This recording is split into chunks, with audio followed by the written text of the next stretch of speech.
salahnya di latar belakang kesadarannya. Oke. Jadi pada saat sebelum dia mapan atau kaya, mungkin keberangkatan dia dalam mencapai kemakmurannya itu ada latar belakang dendam. Wah, tak tunjukin ke mertuaku nih, pokoknya aku dendam banget, aku mau tunjukin ke mertuaku nih bahwa aku bisa, aku mampu. Latar belakangnya tetap ada rasa kekurangan terhadap satu penilaian tertentu.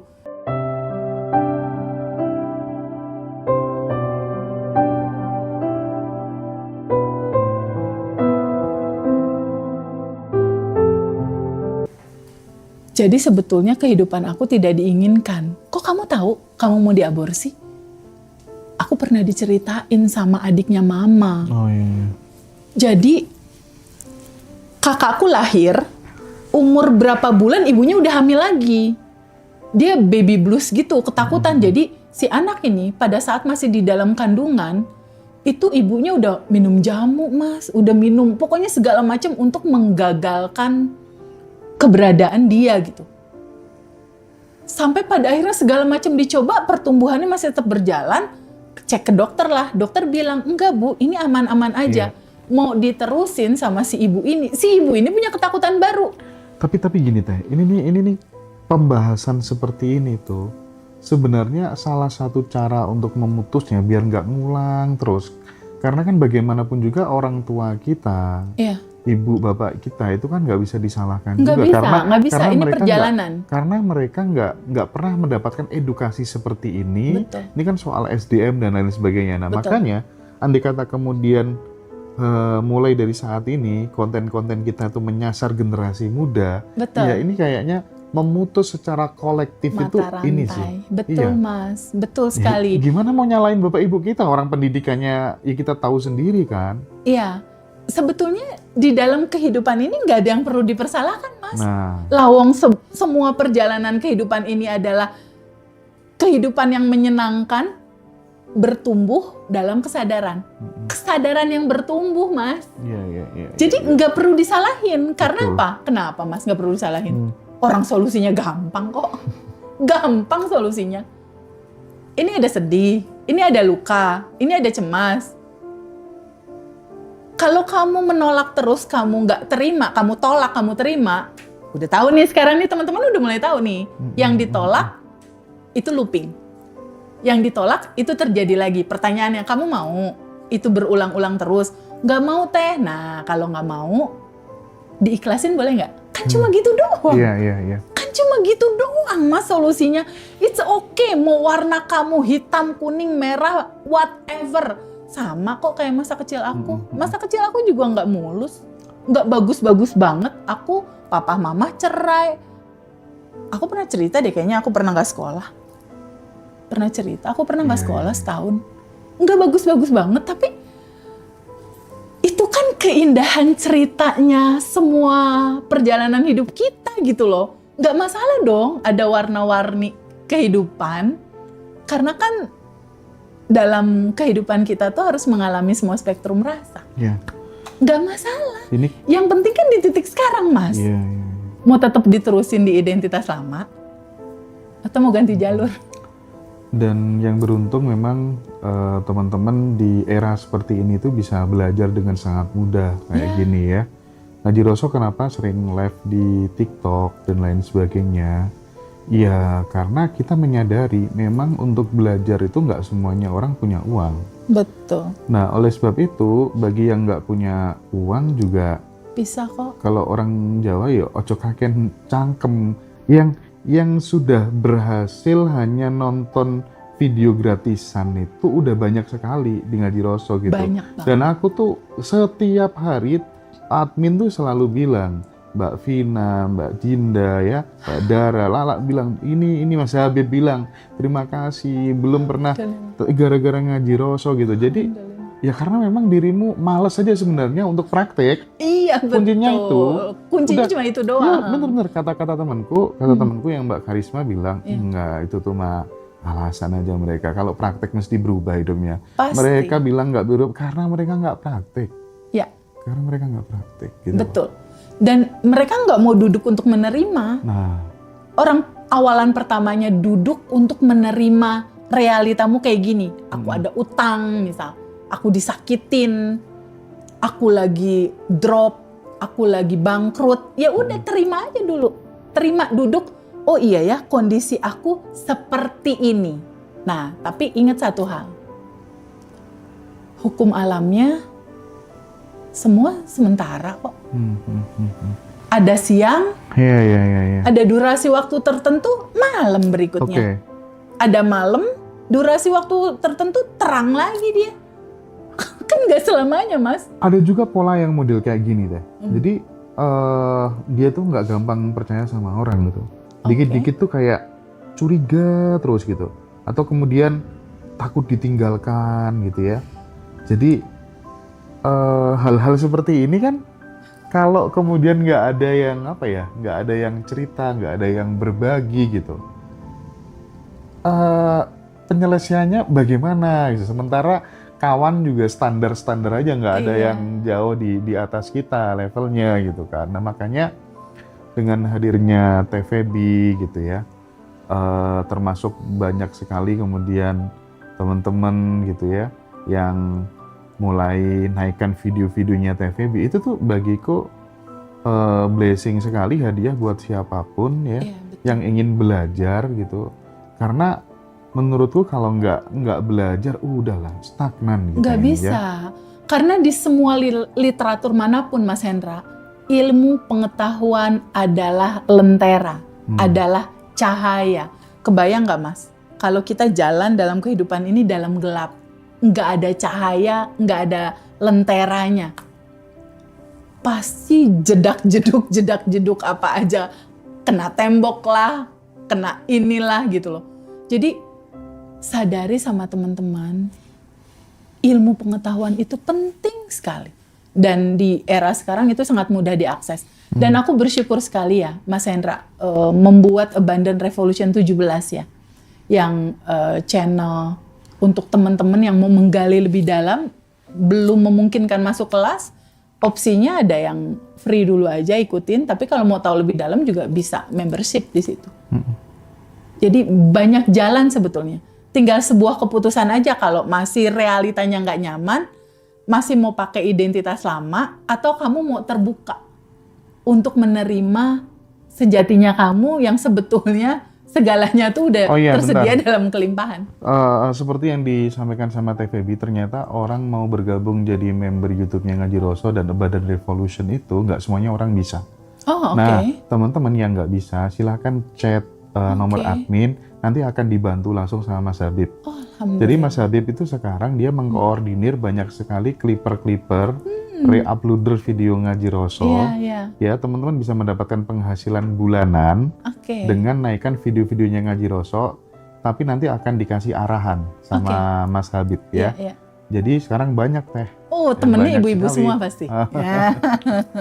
Jadi teman-teman nanti minta diajarin sama Mas Habib ya. Kontak Mas Habib langsung. Ya Bib ya?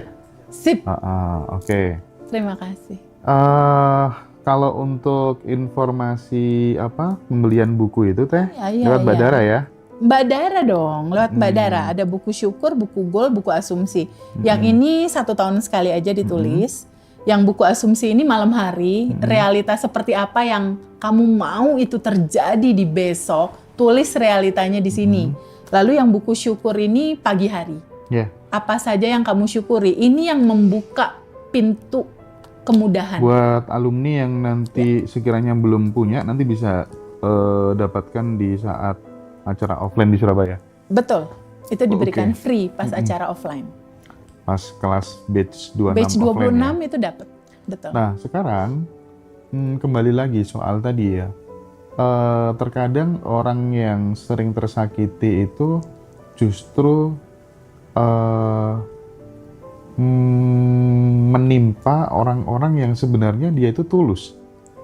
Tidak sedikit loh orang tulus tapi dia tersakiti gitu. Orang tulus tersakiti. Nah, ya kan.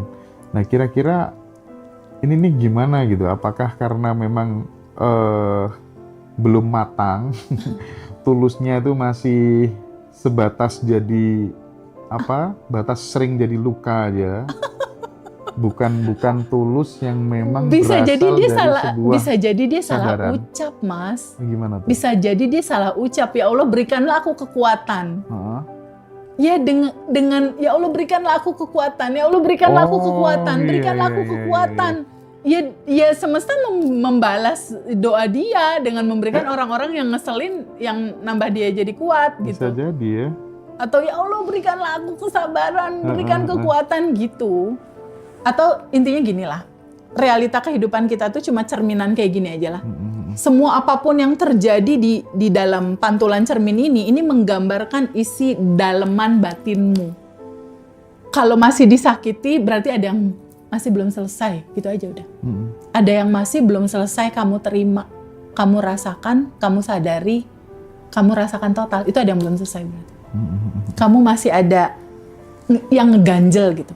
Masih ada trauma, ketakutan, kebingungan, kecemasan, masih ada itu. Nah, ini nih, ada kemarin tuh yang tanya, Mas, sebenarnya waktu yang paling tepat untuk belajar ilmu-ilmu pengembangan diri itu kapan? Ya, aku jawab, ya yang terbaik ya sejak muda. Makanya saya selalu SMP lah. mendorong ya, teman-teman kalau misalnya bapak ibunya kan sudah sering ikut acara-acara di Ngaji Roso, kalau bisa bawa anak gitu, pas Betul. reuni, Betul. ya, bawa anak, itu menurutku adalah investasi yang real, yang Betul. nyata gitu. Ya. Minimal si anak itu sudah punya data, oh aku sudah berkumpul dengan Begitu orang-orang banyak orang. milioner Iya, misalnya, betul. ya kan? Ya, Ketemu sama tokoh-tokoh bilioner kan. Ini kan akan memunculkan sebuah kepercayaan diri yang di atas rata-rata bagi si anak. betul, dan itu terekam, Mas. Nah, Substansinya adalah ketika anak-anak kita diajak ke satu momen tertentu, dia amazed melihat situasi, ruangan, dan lain-lain, kan matanya melihat, telinganya mendengar, kayak hatinya Sarai tadi merasakan. malam ya. Iya, kayak Sarai tadi malam. Itu semua terekam di tubuh dia. Makanya dia selalu bilang, Sarai selalu melihat Mimi, sadar nafas syukur. Sarai selalu melihat, ini merekam. Rekaman itu ya tersimpan gitu. Yang kita butuhkan adalah bagaimana kita memberikan data yang terbaik di tubuh anak-anak kita. Karena data-data itu menjadi program. Program di tubuh anak itulah membentuk realita. Kenapa membentuk realita? Kan tadi ini tadi, Mas, konsepnya. Data itu terekam di batinmu. Kehidupan cuma seperti cermin. Jadi kehidupan ini sebetulnya itu sebuah gambaran pantulan batinmu, ya kehidupan ini gitu. Jadi kalau kita mau bicara masalah manifestasi, Mas Hendra, manifestasi itu kan artinya perwujudan. Jadi manifestasi dari diri Mas Hendra, yaitu ada Ngaji Roso, ada Habib, ada istri, ada anak, itu manifestasimu. Perwujudan dari gambaran batinmu tercerminlah di lingkungan sekitarmu gitu. Kalau mau simpelnya gitu, kita nggak perlu susah-susah mikir manifestasi itu apa. Lihat aja realitamu, itu manifestasi batinmu. Ya. Sesimpel itu sebetulnya. Menarik. Lanjut pertanyaan teman-teman ya. Boleh. Kayak gini kan enak, kita langsung TikTok. menjawab pertanyaan sahabat-sahabat langsung gitu. Kak, apa bedanya kaya uang dan kaya jiwa gitu? Mana yang lebih menentukan kebahagiaan itu gitu? Nah, ini nih sebenarnya juga yang ingin bertanya kayak gini tuh banyak. Kan? Karena kaya uang itu kan kita lihat dia bisa membeli yang namanya kenyamanan. Betul. Misalnya kita mau flag kemana, ya paling enak di bisnis lah ya. Iya pasti. Nggak antri dan lain Betul, sebagainya betul. gitu. Tetapi ada kaya yang lebih advance lagi, yaitu kaya hati. Tetap tenang, tetap damai, dan itu Apapun tidak yang membutuhkan terjadi. syarat. Nah, Nggak gimana butuh ini Teh? eksternal. Gini, kisah yang tadi aku ceritakan income-nya 500 juta per bulan. Oke. Tapi dia tetap merasa ada kekosongan di dalam diri dia. Jadi yang namanya kaya harta, ya mungkin itu perlu. Tapi bukan itu esensinya. Karena kehidupan ini adalah tentang rasa. Kehidupan ini adalah tentang sensasi rasa. Bahwa kehidupan ini yang dicari itu bukan harta, Mas. Tapi kebebasan kita dari trauma-trauma, ujung kebebasan itu apa yang dicari? Kebahagiaan. Jadi kaya hati itu menggambarkan sebuah state atau menggambarkan sebuah titik keberadaan di mana kamu menyadari diri kamu ini udah lebih dari cukup karena kamu adalah percikan Sang Maha, percikan Sang Kelimpahan. Kan kalau kelimpahannya tanpa batas, percikannya juga berlimpah, Mas. Iya. Nah, kaya hati itu startnya tuh cuma sesimpel itu. Sesimpel kamu menyadari titik awal keberadaanmu yang sudah diliputi kelimpahan. Jadi rasa bahagianya tuh di dalam gitu. Bukan karena pasangan memuji, bukan karena, ya itu juga pasti bahagia ya. Iya. Tapi bukan dari sana munculnya. Kayak jiwa itu permanen, Mas. Tapi kalau kayak harta, wah ini setahun, 2 tahun, 3 tahun bisa ada habisnya. Saya lihat ceritanya Kang Ujang tadi malam. Iya betul. Kurang apa dia? Iya kan? Iya betul. Mobil 4 miliar, punya rumah Rumah banyak. sampai belasan Iya gitu kan. Tapi ujung-ujungnya temennya overdosis. Iya, sekarang dia jadi pejuang kemanusiaan. Sekarang Itu dia kita terinspirasi belajar banget ya Teh ya. itu luar biasa banget sih Mas Hendra. Dan kita ingin juga menerangi diri kita. Iya. Ketika kita sudah menerangi diri kita, baru kita menerangi yang lain. Aku teringat waktu dulu masih kita berguru bareng-bareng gitu ya, sebuah komunitas spiritual gitu. Semua murid-murid itu sama guru kita tuh disuruh bikin yang namanya proposal kehidupan Teh. Oke, dia nulis mau apa gitu ya. Proposal kehidupan tuh kalau mungkin di Badan Revolution Teteh nanti bisa jelasin ini yang apa gitu. Ya. Identitas baru atau apa gitu. Jadi mereka maju satu-satu nih Teh. Oke. Misalnya aku gitu. Aku nanti ini Gus, kaya hati, kaya raya, dunia akhirat, bahagia.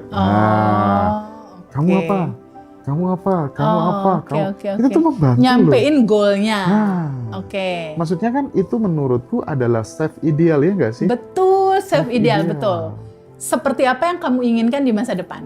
Ya betul, itu self ideal. Itu penting karena ketika kita sudah punya ideal-ideal itu yang kita mau, jalan hidup kita akan dalam track itu. Tapi kalau self ideal itu nggak ada, ini akan random ya, belok kiri, belok kanan lagi, aduh awas, jurang Iya, gitu. Iya. Itu Oke. penting banget, makanya ini buku goals ini penting menurutku. Goals Karena ini itu 1 adalah tahun. self ideal sebenarnya ya. Sebetulnya ini self ideal. Self ideal. Kehidupan seperti apa yang kamu mau. Tapi goalsnya lepasin. Iya. Serahkan sama kecerdasan tanpa batas yang mengaturnya. Kenapa harus diserahkan? Otak kita kan cuma segini. Iya. Sementara ini ada kecerdasan yang mengatur alam semesta nggak tabrakan. Kira-kira menang mana? Oh iya Teh, kita namanya juga harus ucapkan terima kasih juga buat sponsornya Ngaji Roso, Faras ya. Aku kenal sama ownernya. Ya, Pak Putu. Pak Jadi Putu tuh so teman-teman amazed yang banget orang Bali. butuh obat balur yang Iya. sudah direkomendasikan banyak sahabat karena Setuju banyak yang banget. sembuh, silakan Anget untuk lagi pas dipakai. beli Faras Klasik atau Natural Oil ya. Yes, Nah, Teteh lagi nih. boleh. Pertanyaannya seru-seru nih. Pasti. Teh, kalau kasusnya kayak gini bagaimana Teh? Aku tuh melihat banyak sekali orang yang sukses instan itu sering berujung jatuh. Oke. Nah, kira-kira salahnya di mana ini Teh gitu ya? Iya. Ini kan biasanya orang yang kayak Banyak, Mas, gitu itu. kan fondasinya kan kosong gitu. Vesselnya, wadahnya tuh belum disiapkan. Kadang kan begitu juga Teh. Ya. Misalnya kayak aku punya tetangga gitu, ngeslot tuh kayak judi online Iya, gitu. iya tahu. Ya dapatlah 200 juta gitu, udah Iya. bingung nih gimana cara ngabisinya dan Iya, lain iya, sebagainya iya. gitu kan. Nah, ini nih gimana? Salahnya di mana? Gitu ya? Terlalu ambisi kah atau gimana Teh? menurut Teteh? Bukan. Salahnya di latar belakang kesadarannya. Oke. Jadi pada saat sebelum dia mapan atau kaya, mungkin keberangkatan dia dalam mencapai kemakmurannya itu ada latar belakang dendam. Wah, tak tunjukin ke mertuaku nih, pokoknya aku dendam banget, aku mau tunjukin ke mertuaku nih bahwa aku bisa, aku mampu. Latar belakangnya tetap ada rasa kekurangan terhadap satu penilaian tertentu. Jadi ada latar belakang satu sisi yang kemarahan yang begitu sangat besar gitu. Kemarahan tentang dendam yang dia pengen ngebales gitu. Ada satu kemarahan tentang rasa marah yang dia pengen tunjukkan ke orang lain. Bukan nggak boleh, nggak apa-apa. Itu juga kan satu fase perjalanan menuju kesadaran, Mas. Tapi biasanya yang seperti itu di ujung cerita perjalanan setahun, 2 tahun, 3 tahun, 5 tahun, 10 tahun, itu balik lagi, Mas, jatuh. Karena basicnya kalau latar belakangnya adalah kemarahan, dendam, rasa yang kurang perhatian atau kurang approval atau kurang pujian, judulnya tetap kekurangan itu basicnya. Jadi di titik latar belakang marah, sedih, di titik latar belakang yang force banget gitu energinya, dia akan balik lagi ketemu ke situ. Jadi pada saat tanjakan ya tanjakan, tapi cepet juga turunnya. Pada saat ada uang ya ada uang, tapi kok ya habis gitu loh. Si uang itu kok kayak cuma numpang lewat doang, kayak ember bocor gitu istilahnya. Nah itu dicek lagi latar belakang kesadarannya dia gitu. Apakah dia berangkat dari rasa kekurangan apa? Kekurangan pujian, kekurangan approval atau pengakuan. Apakah berangkat dari rasa kekurangan atau berangkat dari kesadaran bahwa dia menyadari bahwa sesungguhnya dirinya adalah percikannya, sesungguhnya dirinya adalah dibalut oleh lautan kelimpahan yang sangat tanpa batas. Itu beda hasil itu, Mas. Iya. Oh iya, kalau tadi malam dirimu dapat salam dari Mas Arief. Oh iya, dapat voice juga, Mas Arief. Nanti kita ketemu di Surabaya. Masya Allah, Mas Arief. Bukunya kamu baca, Teh? Aku baca bukunya, tapi belum selesai. Karena kan tebel sekali. Tebel. Tapi holistik. enak ya? Aduh, Keren itu ya? Gini ya, Mas. Tahun 2019, pada saat aku kena masalah Harley Davidson, aku membeli buku Kitab Vibrasi. Kitab Ilmu Vibrasi. Kitab Ilmu Vibrasi. Dan aku mengenal Mas Arief RH lewat bukunya terlebih dahulu. Jadi pada saat aku baca, gila ini orang. 2019. Oke. Dan saat itu aku cuma mikir, the power of whispering. Hukum apa ya? Memohon yang cuma dalam hati doang gitu. Iya. Berbisik. Hukum berbisik. Suatu saat kayaknya aku ketemu nih sama Tapi katanya Mas Arief, gimana ya Teh Feby itu belum pernah kenal aku sama sekali, tapi kemana-mana mempromosikan bukuku gitu. Emang bagus. Enggak, jujur ya. Buku Kitab Vibrasi itu, Kitab Hukum Vibrasi atau Kitab Hukum Vibrasi. Kitab Ilmu Vibrasi ya. Itu memang satu buku yang out of the box sih menurut aku juga.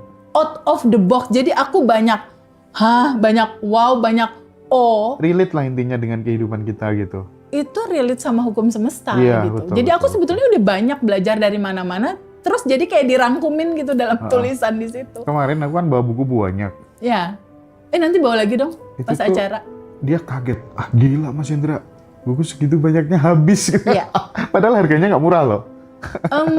bagi pemula gitu nggak murah itu. Ketika nilai value di dalam buku itu luar biasa, dia akan menemukan frekuensinya sendiri itu buku. Iya sih, benar. Dan untuk value buku seperti itu, sebetulnya itu value udah nggak kelihatan lagi sih. Belinya di Bakdara tuh teman-teman. Betul, keren banget. Ada 2 buku, ada buku belinya? Kitab Ilmu Vibrasi, ada lagi Holistic Life. Wah itu keren banget. Aku belum selesai bacanya, jadi aku belum bisa cerita secara utuh. Nanti aku cerita. Nah, kita lanjutkan ya. Atau teman-teman yang ikut reuni nanti bisa beli di offline, beli di sana aja di Surabaya. Atau kontak Mbak Dara atau admin Ngaji Roso yang lain. Iya. Itu sangat direkomendasikan oleh Teteh sih. Sangat. Kenapa? Karena aku juga baca. Nggak hanya baca. Aku mempraktekannya. Tapi dia tuh totalitas loh kalau ngasih materi. Ya, aku seneng banget. Dia dosen banget sih. Cara neranginnya dosen banget, terus lost doll juga. Nggak ada yang ditutupin juga sama Mas Arief. Itu kelas lost vibrasi. Doll udah. Kelas vibrasi ya. Dari awal sampai akhir. Iya. itu kan nggak murah. Ya. Itu tuh sekarang di breakdown, dibuka semua di Ngaji Roso sama dia. Masya Allah. Dan itu ringan aja dia nyeritain. Iya bener dibuka semua di Ngaji Roso sekarang. Keren. Top sih Mas Arif. Thank you Mas Arif ya atas kebaikan hatimu ya. Iya, aku juga nonton kok kalau ada video-video Mas Arif. Sekarang gini Teh, kenapa ya Teh, orang yang sudah kaya itu kok sulit untuk puas gitu, tidak pernah puas gitu, sehingga ya kan kasusnya kan banyak ini. Betul. Pengen gini, gulung lagi gitu. Nah, nggak tahu ya kalau Teteh gimana ya. Kalau aku mungkin karena hidupnya dibandingin sama orang lain kali ya. Kalau Teteh gimana? Di titik kehidupan aku yang sekarang. Di titik kehidupan aku yang sekarang, aku punya beberapa goals sih Mas. Ada beberapa goals. Tapi goals yang aku canangkan lebih ke meng-announce materi ini ke begitu banyak orang Mas. Oke. Jadi di titik aku yang sekarang, nilai value itu mengalir datang dengan sendirinya. Dan aku ngerasa nggak bersaing dengan siapapun. Aku ngerasa nggak butuh approval dari siapapun. Aku ngerasa nggak butuh penilaian dari siapapun. Aku ngerasa nggak perlu orang lain bilang baik apa segala macam. Enggak Mas. Menyadari secara penuh bahwa tugas hidup kita hanya menjadi jembatan kebaikan di mana semua sifat-sifat Allah mau mengalir lewat tubuh ini. Jadi aku sangat percaya di titik kita menyadari itu, fasilitasnya juga disediakan sama semesta. Jadi aku nggak ngerasa harus bersaing sama siapapun, enggak orang. Akulah sumber kelimpahan itu, secara batinku ya. Nah, ini nih, kemarin ada salah satu temen tuh yang sempat curhat. Ya. Kenapa ya kita itu kadang kok merasa tidak dihargai, itu sumbernya dari mana gitu ya. Oke. Kalau Abah saya itu kan, kenapa Abah dirimu nggak takut ngomong kayak gini? Ya karena aku merasa nggak ikut punya diri gitu ya. Oke. Nah, pada saat kemudian kita itu belum bisa menerima dan mencintai diri kita sendiri secara utuh gitu Teh. Ya. Konsekuensi logisnya kan muncul tadi tuh. Betul. Itu nggak usah jauh-jauh lah. Aku pun juga sama. Teman-teman yang lain pun juga kadang mengalami hal itu gitu. Tapi kan kita oke lah ya, kita akui kita masih berada di fase itu. Gitu ya kan. nggak apa-apa, Ya. nggak apa-apa. Sebetulnya masih ada di fase itu nggak apa-apa. Karena kan kehidupan ini berjalan dalam pertumbuhan kesadaran yang lebih baik lagi. Jadi si kesadaran itu terus terupgrade gitu loh Mas. Nggak apa-apa kalau masih dalam fase itu, nggak apa-apa. Karena kan memang masih harus bertumbuh di dalam proses itu. No problem. Tapi kalau boleh ya, aku menyampaikan gitu ya. Izinkan kamu tahu satu sisi kalimat yang seru gitu. Kenalilah dirimu, maka kamu akan mengenali Tuhanmu. Ini kalimatnya simpel banget loh. Kenalilah dirimu, maka kamu akan mengenal Tuhanmu. Dan ketika kamu sudah mengenal Tuhanmu, kamu pasti ngerasa zolim. Maksudnya apa? Ketika kamu mengenali diri, jadi untuk mengenal Tuhan tuh harus ketemu diri dulu. Jadi ternyata diri kita ini kan percikannya yang segalanya tuh udah ada dan tersedia. Kita diliputi oleh kelimpahan yang tanpa batas. Sebetulnya berhenti di titik itu untuk merenung, tenang, damai. Tenang aja di dalam judul itu. Itu tubuh kita kan pelan-pelan rileks, Mas. Tubuh kita rileks, di titik kita tenang, frekuensi tubuh kita masuk ke alfa dan theta. Di titik tubuh kita tenang, tubuh kita di frekuensi alfa dan theta, tubuh kita selaras sama sang sumber. Di titik selaras sama sang sumber, itu intuisi, ide-ide, kesempatan ngalir sendiri, Mas. Jadi sebetulnya nggak ada yang kamu butuhkan di luar sebetulnya ketika kamu mau duduk, tenang, melihat keberadaan dirimu yang sebenarnya siapa. Karena jalan solusi itu titiknya itu. Kesadaran tentang siapa kamu sebenarnya. Tapi kalau di titik sekarang TVB aku masih belum berlimpah, aku masih ada hutang, aku masih ketakutan, aku masih kebingungan, masih kecemasan. Nggak apa-apa, yang penting kamu sadar. Masalahnya kan kalau nggak sadar. Iya. Yang penting kamu sadar, kamu masih di fase itu. Ketika kamu sadar kamu masih di fase itu, pertanyaan berikutnya, mau tetap di situ atau mau geser kesadaran? Gitu doang kok. Iya.